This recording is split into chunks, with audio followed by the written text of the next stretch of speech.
Yang paling rendahnya dosa riba sama dengan tertingginya dosa riba, dosa zina. Perhatikan lanjutannya. Apa kata Nabi SAW? Wa inna arbar riba irdur rajulul muslim. Sekali lagi ya, merendahkan seorang muslim, mengejeknya, ya, menjatuhkannya, menyebut-nyebut aibnya, itu sama dengan level tertingginya riba.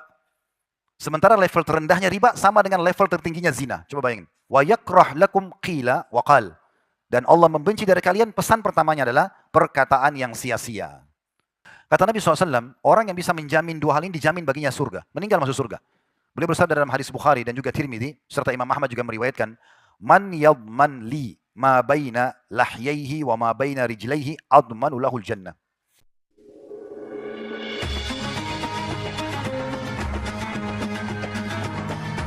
Yang subscribe, semoga hidup kaya raya, mati masuk surga. Sabda Nabi SAW yang sangat masyhur. Hadis ini hadis yang diriwayatkan oleh Ibnu Majah, di mana Nabi SAW bersabda dari hadis Abdullah bin Mas'ud radhiyallahu anhu, Ar-riba 73 baba. Hadis ini teman-teman sekalian selalu saya jadikan renungan. Dan ada bisikan syaitan apapun kalau sudah mau masuk ke ranah seseorang, saya selalu jadikan ini sebagai peringatan. Dan alhamdulillah saya tidak mau masuk ke ranah-ranah itu memang. Saya tidak pernah mau cari tahu lebih dalam tentang ini dan itu. Selama memang saya tidak tahu. Kalau saya tahu baru saya dukung kalau benar. Kalau salah baru saya luruskan. Gitu ya. Termasuk teman-teman yang kerja dengan kami di kantor pun. Saya tidak pernah sengaja mencari-cari kesalahan mereka. Tapi Allah punya cara misalnya membongkar. Baru kemudian saya luruskan. Gitu ya. Apakah diberikan peringatan atau memang kita berhentikan akad kerjanya. Tapi sengaja mencari-cari tidak. Dan hadis ini yang membuat saya jadikan sebagai pegangan. Coba renungi teman-teman sekalian. Kata Nabi SAW, Ar-riba 73 baba. Riba itu, hukum riba, dosa besar, kita tahu riba ya, memiliki 73 tingkatan atau pintu. 73 level. Aisaruha mithlu an yankihar rajulu ummah. Yang paling rendah level dosanya orang kalau riba, itu sama dengan seseorang berzina dengan ibunya sendiri. Coba renungi ini ya. Di bab zina, itu ada level-levelnya. Yang paling tinggi dan paling berat, zina mahram namanya. Ibu sama anak, ayah sama anak, saudara sama saudara. Ya. Ini mahram, ini zina yang paling berat. Ya. Kemudian, zina yang sesudahnya, itu adalah zina dengan istri para mujahid. Ada hadis yang menjelaskan, dan itu pernah kita jelaskan di kajian dosa-dosa besar kitab Al-Kabair Imam Az-Zahabi rahimahullah. Beliau mengangkat sebuah hadis, bahwasanya siapa yang berzina dengan istri mujahid, suaminya lagi perang, dia sengaja godain sampai terjadi perzinahan, maka Allah akan datangkan si mujahid itu untuk mengambil pahala orang yang mengganggu istri dia. Lalu kata Nabi SAW, apakah kalian mengira si mujahid tersebut akan menyisahkan pahalanya? Tanda tanya. Tentu saja dia tidak akan habiskan. Allah akan kasih pilihan. Orang ini yang ganggu istri kamu, silakan. Kamu boleh ambil pahalanya. Tentu saja di hari kiamat karena orang butuh pahala, dia tidak akan sisakan satupun pahala dari orang itu. Level sesudahnya, ada orang-orang yang berzina dengan pasangan tetangga. Ini pernah kita jelaskan di bab dosa-dosa besar ya.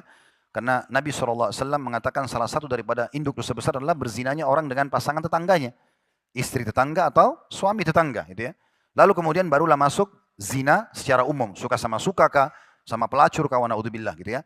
Jadi di bab zina yang paling tinggi, paling berat adalah zina dengan mahram. Tapi di bab riba itu paling rendah. Tertingginya dosa zina itu paling rendah di dosa riba. Coba bayangkan. Jadi kalau 70 tingkatan dosa riba, yang paling nomor satu, yang paling rendahnya, yang 73-nya, itu adalah sama dengan zina dengan mahram. Sampai pernah ada seorang Pak Haji, rahimahullah, sudah meninggal beliau. Beliau pernah punya satu, mohon maaf kalau kebetulan memang kisah ini bertepatan seperti Anda. Saya tidak bermaksud karena saya tidak kenal semua jemaah di sini. Tapi kalau bertepatan mungkin itu sebagai peringatan. Beliau bilang, Ustaz, saya punya ruko, saya enggak transaksi riba, tapi saya cuma sewain saja sama tempat riba, lembaga ribawi. Saya tidak ikut-ikutan, saya tidak ikut dengan transaksi, cuma saya sewain saja. Bagaimana Ustaz hukumnya? Lalu saya tanya, Pak Haji, saya bilang, kalau seandainya ruko itu, tempat itu disewakan untuk perzinahan, mau enggak? Oh enggak Ustaz, karena bagi dia ini zina itu lebih berat. Orang lebih gampang memahami kalau zina, oh berarti bahaya nih, dosa besar. Padahal sebenarnya zina itu masih lebih kecil daripada riba. Lalu saya bilang, ada hadis Nabi SAW, saya sebutkan hadis ini, riba itu 73 bab, tingkatan atau pintu, yang paling rendahnya seperti orang zina dengan ibunya sendiri. Dosa terbesar di zina, gitu kan? Ini luar biasa. Dan ada hadis yang lain, 1 dirham riba, pendapatan terkecil dari riba itu, lebih berat, gitu kan? Daripada 36 kali berzina. Orang kalau zina dengan 36 pelacur, baru sama dosanya dengan mungkin 1.000 rupiah dari uang riba. Itu nggak main-main. Makanya nggak boleh sembarangan main riba. Sudah selesai. Rezeki sudah Allah tentukan, nggak usah ketakutan. Ya. Nah, tapi ini bukan bahasan kita. Kita bukan membahas masalah zina dan riba. Perhatikan pesan sesudahnya. Karena ini pesan yang kita ingin sampaikan. Apa kata Nabi SAW? Level terendahnya riba tadi itu, yang ke-73-nya yang paling rendah maksud saya, kalau kita urut dari 73 yang paling rendah ya, kalau kita urut dari 1 sampai 73, 73 paling berat, maka kita anggap berarti nomor satunya. Tapi yang jelas, yang paling rendahnya dosa riba sama dengan tertingginya dosa riba, dosa zina. Perhatikan lanjutannya, apa kata Nabi SAW? Wa inna arbar riba irdur rajulul muslim. Dan ketahuilah, level tertingginya riba, kalau kita anggap tadi 73 yang paling rendah berarti level nomor satunya. Atau kalau kita anggap satu paling rendah berarti level 73-nya. Yang paling tinggi di dosa riba itu setara dengan merusak kehormatan seorang muslim. Bisa tangkap pesannya nggak ini? Ini bahaya sekali kalau tidak difahami ya. Berarti teman-teman sekalian, kita mengejek seorang muslim, menyebutkan aibnya, menjatuhkan dia, merendahkan dia, itu sama dengan level tertingginya riba. Itu nggak main-main. Jadi mungkin Anda berpikir, oh saya sudah hijrah, saya nggak main riba kok. Tapi setiap hari gosipin tetangga. Setiap hari gosipin temannya. Itu lebih berat daripada riba, lebih berat daripada zina. Level tertingginya riba itu setara sama dengan merendahkan dan menghina seorang muslim. Coba bayangkan. Hadis ini luar biasa dahsyatnya gitu ya. Sehingga jangan pernah kita anggap remeh tentang masalah menjatuhkan orang lain. Selama antum atau Anda ini tidak tahu tentang seseorang, jangan ikut campur. Kecuali ada hubungannya sama kita. Kadang-kadang ada orang pernah datang kepada saya bilang gini, Ustaz, saya mau tabayun Ustaz. Tabayun itu bahasa Arab, artinya cross check gitu ya. Maka pertanyaan pertama saya, apa memang ada hubungannya sama antum? Tabayun teman-teman, cross check itu kalau ada hubungannya sama antum. Untuk apa tabayun kepada seseorang tentang masalah rumah tangganya, untuk apa?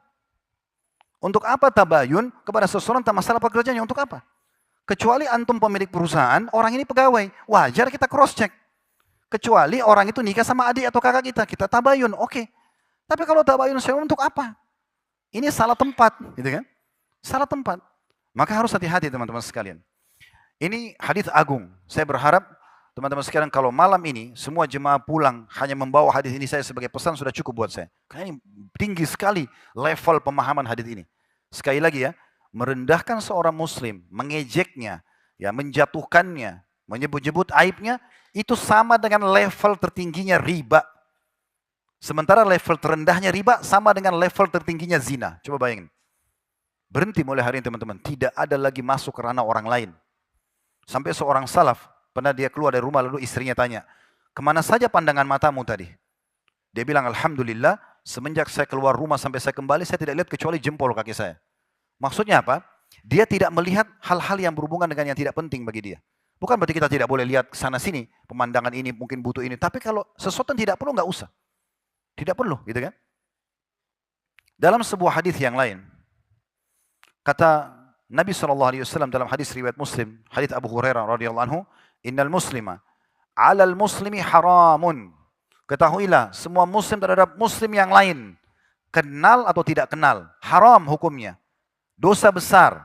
Apa itu ya Rasulullah? Disebutkan damuhu, darahnya.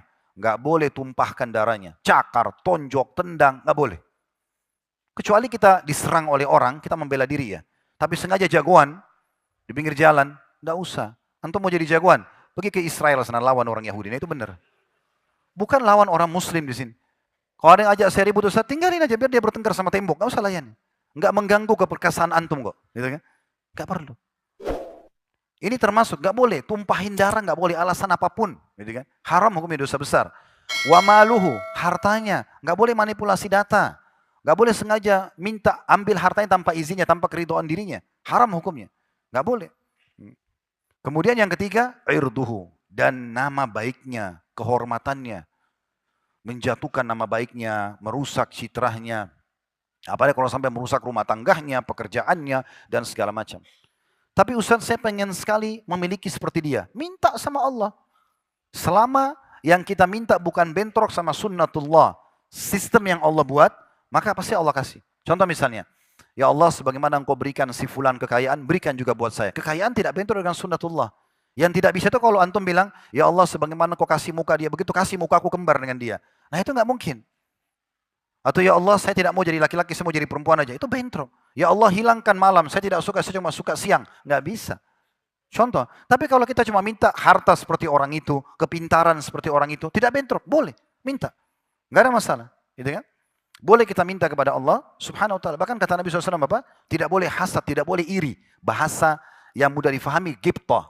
Ghibtah itu kita cemburu dengan seseorang muslim yang punya kelebihan, tapi kita tidak berharap hilang dari dia. Tapi di ranah yang dibolehkan. Kata Nabi SAW, tidak boleh orang iri, ghibtah, berharap diberikan sama, kecuali pada orang yang Allah berikan harta dan dia sibuk infakkan. Orang kaya tapi sibuk bersedekah, bangun masjid, rumah anak yatim, bantu sana sini. Kita juga pengen. Kita minta, ya Allah berikan saya seperti dia. Tapi jangan berharap hilang dari dia. Begitu juga dengan orang yang diberikan Al-Quran. Dia sibuk membacanya malam dan siang hari. Ini boleh kita cemburu. Minta agar Allah berikan pada kita, tapi tidak berharap hilang dari dia. Karena kapan teman-teman sentuh ranah, ya mudah-mudahan dia hafalannya jadi lupa deh. Mudah-mudahan dia jadi miskin, saya jadi kaya. Itu nggak boleh. Itu sudah hasad yang hukumnya haram. Gitu ya. Yang kata Nabi SAW, hati-hati dengan hasad seperti itu. Karena dia akan membakar pahala sebagaimana api membakar kayu bakar. Nah ini poin penting. Subhanallah, Taus, salah satu ulama tabi'in. Taus ini sebenarnya terjemahannya burung merak. Burung merak kan juga indah sekali ya. Taus ini namanya, ini julukannya ya. Subhanallah, Ibnu Kaisan. Beliau, kalau tidak salah Zakwan, Ibn Kaisan, rahimahullah nama beliau.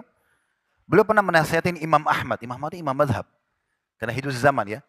Satu waktu dia bertemu Imam Ahmad. Imam Ahmad imam madhab. Terkenal sekali. Punya musnad Imam Ahmad. Hadisnya banyak. Menulis buku hadis maksud saya gitu ya. Maka Imam Ahmad lagi sakit dan Imam Ahmad sempat bilang begini. Aduh. Itu aja. Kan kita kadang-kadang demam, capek, aduh gitu ya. Cuma bilang begitu. Karena merasa memang sakit gitu ya. Lalu Taus mengatakan kepada Imam Ahmad. Sesungguhnya rintihanmu ini hai Ahmad. Kamu bilang aduh ini akan dicatat oleh malaikat. Ini kau bilang aduh aja akan dicatat oleh malaikat. Dikatakan dalam buku silsilah liqa'at babel maftuh ya. Di jilid 11 halaman 5. Imam Ahmad dikatakan sesudah itu tidak pernah lagi merintih. Walaupun sakitnya sangat parah. Karena khawatir dicatat oleh malaikat dan akan ditanya pada hari kiamat. Coba bayangkan. Ya sudah Allah lagi uji kita. Sebagaimana antum sedang kalau dikasih nikmat. Diuji ya sudah sabar. Gitu kan? Tapi boleh nggak Ustaz saya mengeluhkan. Saya sampaikan masalah saya. Boleh kalau pada ahlinya. Misal kita sakit ke dokter. Dok, kepala saya sakit, gigi saya sakit, oke lah. Tapi kita bukan sedang mengeluhkan Allah yang sedang menguji kita. Tapi kalau kita cerita sama semua orang, flu aja satu kampung tahu kalau dia flu misalnya, gitu kan? Hey, dia mengeluhkan Allah yang sedang menguji dia. Sementara ulama salaf mengatakan Allah tidak menguji seorang hamba kecuali yang paling dia cinta adalah hamba tersebut menerima ujian itu. Sebagaimana dia menerima kalau diberikan nikmat. Kalau kita mengeluhkan satu ujian yang Allah berikan kepada kita pada makhluk, kita sedang mengeluhkan Allah Azza wa Jalla pada makhluk tersebut. Seakan-akan nih lihat nih, Allah lagi kasih saya flu, Allah lagi kasih saya demam. Ngapain kita keluhkan Allah pada makhluk? Padahal sebenarnya dengan kita bersabar, maka Allah kasih pahala ekstra. Ya, tetapi bukan berarti kita nggak bisa ngomong. Kalau misalnya kita mengatakan pada seseorang, saya sakit kepala pada teman misalnya, tolong bantu belikan obat atau tolong doakan, itu oke. Tapi kalau dia jadikan sebagai bahan lelucon atau bahkan keluhan, maka ini seperti merendahkan Allah Subhanahu wa Ta'ala. Hadis yang masyhur juga riwayat Bukhari Muslim yang sangat jelas, man kana yu'minu billahi wal yawmil akhir falyakul khairan aw liyasmut. Siapa yang mengaku beriman pada Allah dan juga berharap nanti di hari kiamat masuk ke dalam surga dan selamat dari api neraka, pesannya Nabi cuma satu nih, ya. Ucapkan yang baik, yang benar atau diam saja. Udah, tidak ada urusan sama kita, jangan ikut campur. Jangan mudah melontarkan tutur kata apa saja, ngomong tidak pakai dikontrol, ya, tidak pakai diukur, tidak mau tahu menyakiti orang atau tidak. Kemudian nanti kita menyesal sesudahnya. Orang beriman, dia betul-betul mengontrol lisannya, maka tidak sembarangan dia keluar. Karena kapan apa yang kita ucapkan untuk menyakiti seseorang, sudah cukup bisa mendatangkan dosa. Sebagaimana hadis Bukhari Muslim yang lain, kata Nabi SAW, Al-Muslimu, man salim al-muslimuna min lisanihi wa yadihi. Orang muslim yang sejati adalah orang muslim yang kaum muslimin selamat dari gangguan lisan dan tangannya. Mau lihat orang muslim yang sebenarnya, orang muslim yang tidak pernah ikut campur menyakiti orang lain. Bahkan kalau kita tanya, tahu nggak itu? Kebanyakan dia tidak tahu. Enggak, saya tidak tahu. Ya. Karena memang dia tidak mau cari tahu gitu ya. Ada keadaan di mana kalau kita tahu tentang seseorang, Lalu kita ditanya ya, bukan kita sengaja gosipin orang, kita ditanya. Contoh, ada seseorang, kita lagi di masjid seperti ini sholat, ada seseorang datang lalu mengatakan, Assalamualaikum warahmatullahi wabarakatuh, Waalaikumsalam warahmatullahi wabarakatuh. Lalu dia bilang, anak saya dilamar oleh si fulan.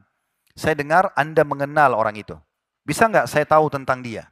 Di saat ini Anda boleh menyampaikan. Anda mengatakan, setahu saya orangnya tidak sholat. Sebatas yang kita tahu. Setahu saya orangnya pernah curang dalam transaksi. Itu saja. Yang batas saya tahu saja. Dan ini boleh kita ceritakan tidak masuk dalam ghibah atau ghibta. Ghibah maksud saya. Bukan ghibta. Ghibah. Maka, atau tidak masuk dalam gunjing karena kita sedang ditanya. Dan kalau kita tidak sampaikan, saudara muslim ini akan berbahaya bagi dia. Contoh yang lain, ada orang datang mengatakan, saya mau bisnis sama si fulan. Misal. Tapi kebetulan, misalnya ada orang datang kepada saya ngajak, ayo Khalid kita bisnis. Saya tidak kenal orang ini siapa.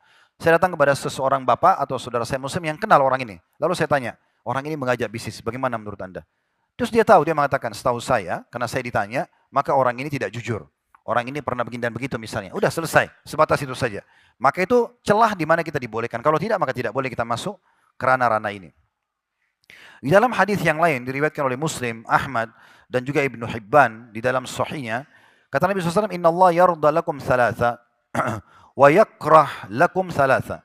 Allah sebenarnya menyukai dari kalian 3 perkara, ridho atas kalian 3 perkara, dan membenci dari kalian 3 perkara. Lalu Nabi SAW mengatakan, فَيَرْضَ لَكُمْ أَنْ تَعْبُدُوهُ وَلَا تُشْرِكُوا بِهِ شَيْئًا. Allah itu ridho kalau kalian menyembahnya saja dan tidak menyekutukannya dengan sesuatu apapun. Murnikan ibadah kepada Allah, bertauhid, murni. Wa an ta'tasimu bihablillahi jami'a wa la tafarraqu. Dan selalu berpegang teguh pada agama Allah ini dan jangan berpecah belah.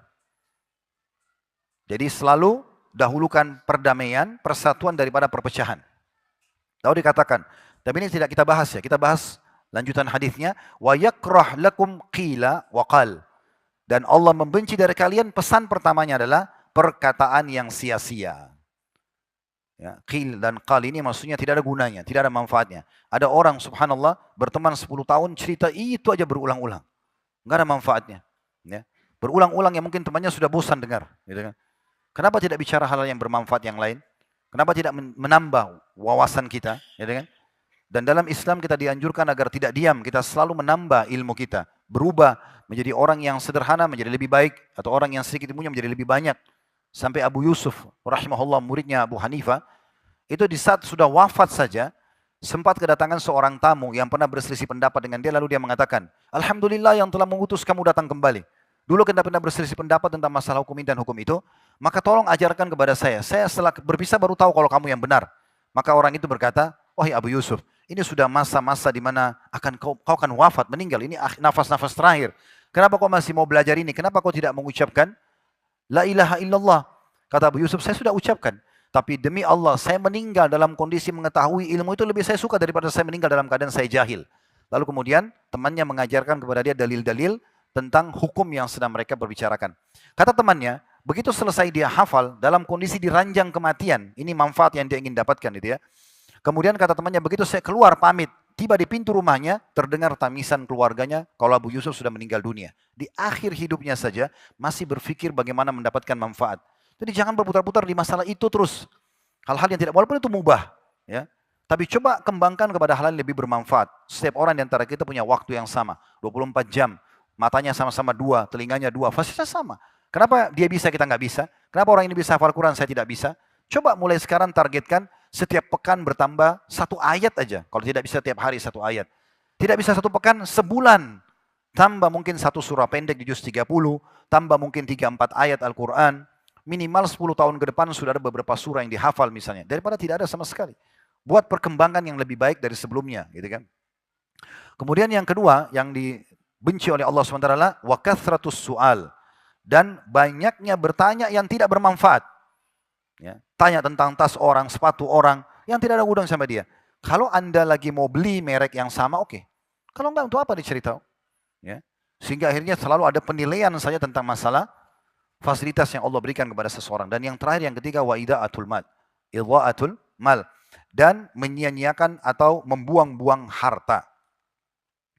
Juga Nabi SAW menjamin dalam hadis Bukhari, Siapa yang bisa mengontrol lisannya? Dia hanya gunakan pada kebaikan-kebaikan. Tidak digunakan kecuali hal-hal yang positif ya. Seperti misalnya berzikir, baca Quran, ceramah. Minimal saya bilang tadi siang, mubah. Nanyain kabar orang misalnya. Bertutur kata yang baik lah. Tegur sapa dengan orang. Saya bilang tadi siang Nabi SAW pun duduk berbicara dengan para sahabat. Kadang-kadang habis sholat tanya mana si fulan. Kalau dia tidak hadir misalnya sholat. Lalu Nabi SAW mengatakan mana tetangganya. Coba cek kenapa dia. Kalau dia tahu sakit maka Nabi SAW mengajak sahabat menjenguknya. Misal, tidak ada masalah. Tapi bukan berarti kita harus berbicara hal yang tidak ada manfaatnya. Kata Nabi SAW, orang yang bisa menjamin dua hal ini dijamin baginya surga. Meninggal masuk surga. Beliau bersabda dalam hadis Bukhari dan juga Tirmidzi, serta Imam Ahmad juga meriwayatkan, Man yadman li ma baina lahyaihi wa ma baina rijlaihi admanu lahul jannah. Barang siapa yang menjamin untukku, dia betul-betul bisa kontrol apa yang ada di antara dua rahangnya, lisannya. Dan apa yang ada di antara dua pahanya atau kakinya, kemaluannya, tidak berzina, maka aku akan jamin baginya surga.